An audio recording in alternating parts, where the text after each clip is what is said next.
How to have a healthy marriage. Marriage can be a happy union between like partners. A happy and healthy marriage takes work, commitment, and determination between both partners. This work may be difficult at times, but can be very rewarding. Method 1: Exploring intimacy. 1. Define what intimacy means to you and your partner. Intimacy does not just mean the sexual connection you have with your partner. You should communicate with your partner on how you define intimacy. This will help disperse miscommunication and help promote a more peaceful and respectful relationship. 2. Identify different types of intimacy. Have a conversation about all the different types of intimacy you feel is in your relationship. Some may include emotional, how you communicate feelings; sexual, the chemistry between you and your partner; intellectual, the exchange of thoughts and ideas between you and your partner. 3. Discuss the value and importance of intimacy. Talk to your partner and discuss how you both approach the relationship. For example, consider: how do you value the intellectual intimacy you have with your partner? Does your partner value intellect in the same way? If not, how does that make you feel? How do you value the sexual intimacy you have with your partner?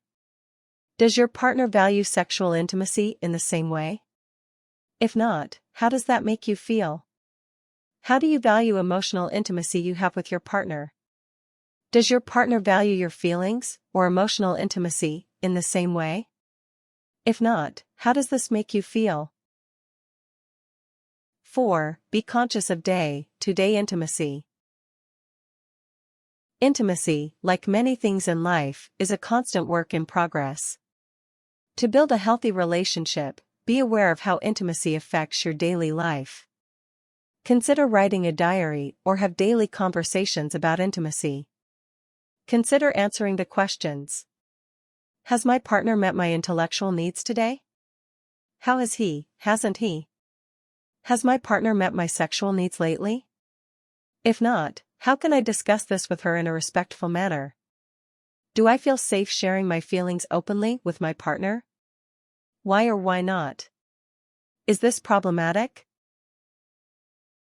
Method 2: Respecting each other. 1. Negotiate conflicts carefully. You will fight with your partner. You will need to learn to resolve conflicts in a respectful manner in order to maintain a happy relationship. To do this, consider the following. Listen to what your partner has to say. Emotion can sometimes make us talk rather than listen. It might be difficult, but try and listen to what your partner has to say before you jump into what you have to say. You will need to actively listen, that is, try and acknowledge what your partner has to say. Keeping quiet while your partner talks is not always the same as listening. Really think about what you have to say before you say it. Words have power, and what you say may have a lasting outcome. A good trick is to rely on active listening to help structure your words. Try and repeat exactly what your partner says before your rebuttal. For example, I hear that you are frustrated that I did not do the dishes. I'm very sorry, but I just had a tough day at the office and was exhausted by the time I got home. Apologize, and mean it. Sometimes, in a fight, both of your feelings might be hurt. Acknowledge these feelings and try and make amends to your partner. This will help negotiate the argument. For example, I know you were looking forward to going out with your friends this evening, and I'm sorry our plans have changed. I really need your support right now while I'm dealing with this. 2. Forgive each other. All couples have disagreements, but the quality of a relationship is always measured by how well the couple makes up after a fight. Avoid holding grudges after fights have died down. Holding on to emotions can fester into a new conflict. Verbally, let go of these feelings with your partner with an apology such as a "sorry for picking a fight with you" or "I forgive you for your outburst last night. I love you." 3. Acknowledge accomplishments. What might be important to you may not be important to your partner, and vice versa. If your partner is excited about something, verbally acknowledge it. This will help your partner feel that you respect her self-worth. For example, if your partner received a promotion, congratulate her on it with a nice dinner or just a "great job, honey. I'm really proud of your hard work." Being specific with your accolades is even better than general comments. Sometimes, what your partner views as an accomplishment may not seem like much to you. It's important to be supportive. For example, if your partner is really excited about a high score on a video game, still acknowledge it. This will let your partner know that you value his hobbies or personal pursuits. 4. Exemplify consideration. As with acknowledging accomplishments, you also need to be considerate to your partner's downfalls, not matter how large or how trivial. Follow the same guidelines with acknowledging accomplishments when being considerate. For example, "I'm so sorry you didn't get the promotion, honey. I know you've been working hard lately." Or, "I'm so sorry your save file got erased on your video game. I know you spent a lot of time on it."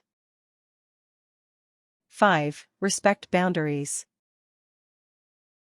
If you are unsure what your partner's boundaries are, talk to your partner about them. These boundaries can, contextually, be about anything. Your partner may have physical boundaries. Your partner may have boundaries about communication. Whatever the case, respect these boundaries and communicate with your partner about what these boundaries are. Use active listening skills to talk about boundaries. For example, "I hear that you are uncomfortable with me touching you there. Do you want to talk about it?" 6. Stand up for your partner. You should protect your partner, and your partner should protect you. This may be from external forces such as negativity in the workplace, or perhaps internal dissonance with anxiety or depression. Let your partner know that you are her biggest advocate. Consider, "I'm sorry that you are struggling with this right now. I am here to help you. What your boss did was wrong. I cannot believe you had to go through that. I do not appreciate what you said about my wife.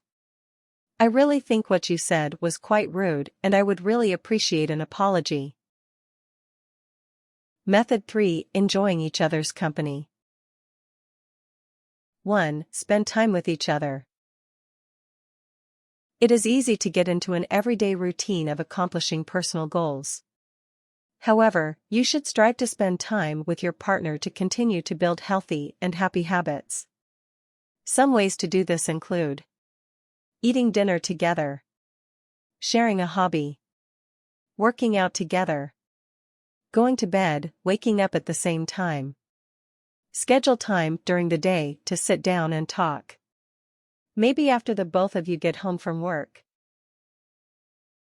2. Explore common interests. Try and take an interest in partner's interests. This can be a hobby, or this can just being present and supportive of what your partner does. For example, if your partner enjoys watching a sport, then support the team or watch her games. If your partner enjoys an activity, try the activity with him. Or, ask questions and encourage discussions about it. 3. Enjoy time alone. This may seem counter-productive to building a healthy partnership, but studies have shown that couples are happier if they develop some personal time. To develop some alone time, try having a space designated as your own.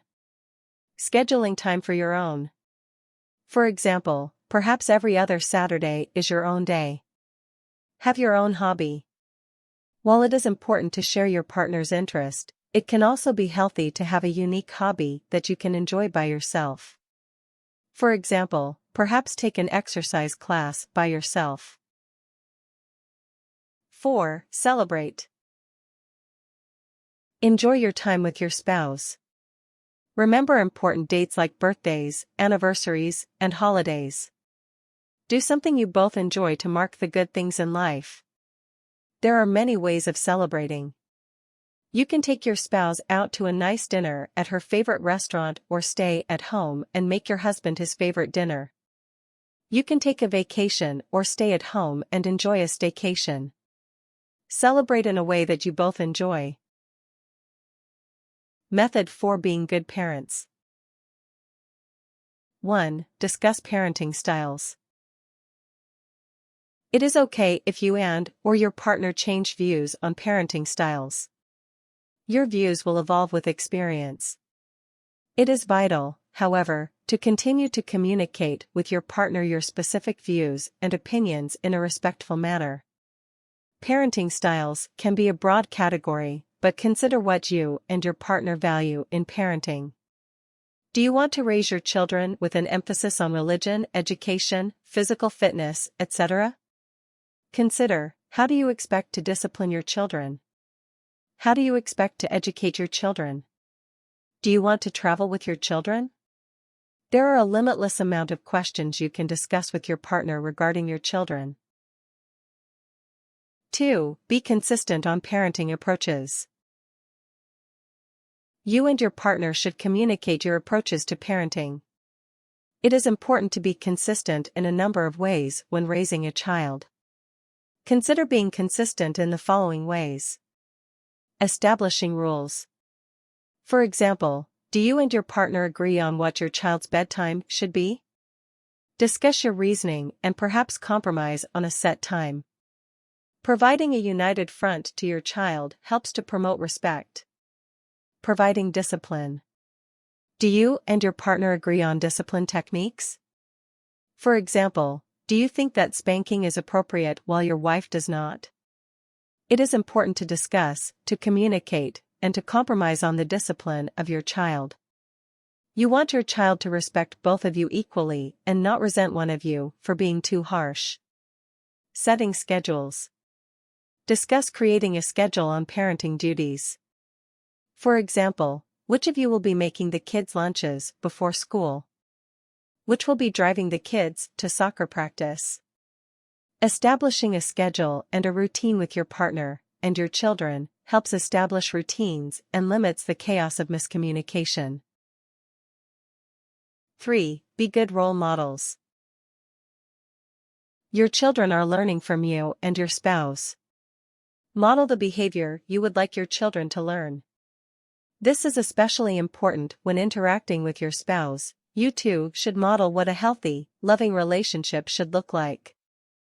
Avoid name-calling. Even if you are fighting with your spouse, you should avoid saying hurtful things, especially in front of the children. If you are angry at your partner, keep it civil as possible or talk to your partner in private. Calling your wife by derogatory names or swearing at your husband sets bad examples. Instead, say something like, "I really do not appreciate the tone you are taking with me right now. Can we discuss this later?" Show respect. Do not demean your partner, especially in front of the kids. This will reinforce bad behavior. For example, if your partner does something wrong or silly, do not ridicule him in front of the children. An example of this might be if your husband suggests that Africa is a country. Instead of calling your husband an idiot, saying something like, "Do you mean a continent? I believe Africa is made up a lot of different countries." 4. Be present. Do not expect your partner to do all of the parenting. Raising children should be a joint effort. Be present in your child's life. Being absent as a parent may breed resentment in your marriage as well as with your children.